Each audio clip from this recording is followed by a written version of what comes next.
সাকিব আল হাসান আর তামিম ইকবাল বাংলাদেশ ক্রিকেটের দুই মহারথীর নাম। তবে দুজনই বাংলাদেশ জাতীয় ক্রিকেট দল থেকে অনেক দূরে।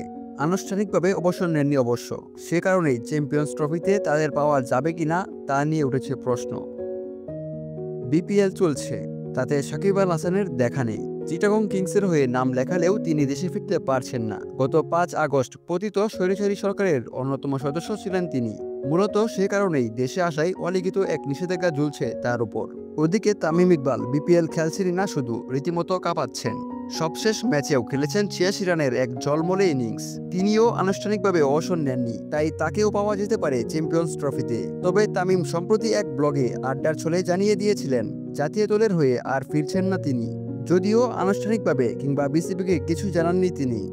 সে কারণেই মূলত বাংলাদেশ ক্রিকেট বোর্ডের নির্বাচকরা আশায় আছেন তাদের নিয়ে। আগামী 12 থেকে 15 জানুয়ারির মধ্যে স্কোয়াড ঘোষণা করবে বাংলাদেশ। সেই স্কোয়াডে সাকিব তামিম থাকবেন কিনা তা নিয়ে আছে গুঞ্জন। সূত্র জানাচ্ছে, এ বিষয়ে এখনও নির্বাচকদের কিছু জানায়নি বিসিবি। সবকিছু নিশ্চিত হলে এরপরই দল ঘোষণা হবে। তবে এরপরও দল পরিবর্তনের সুযোগ আছে। নির্বাচকরা সে সুযোগ নিয়ে হলেও তাদের দলে চান বলে জানা গেছে। এর আগে বোর্ড সভাপতি ফারুক আহমেদ জানিয়েছিলেন, সাকিবের এখনও অবসর হয়নি, তেমন কিছু হয়নি তার।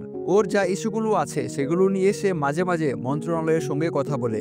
রাজনৈতিক জটিলতার বিষয়ে কি করা যায়, ওই ব্যাপারগুলোই আমার সাহায্য করার কোনো ব্যাপার নাই। তার ফিটনেস, মানসিক শক্তি দেখে সিলেকশন কমিটি আছে, তারা সিদ্ধান্ত নেবে।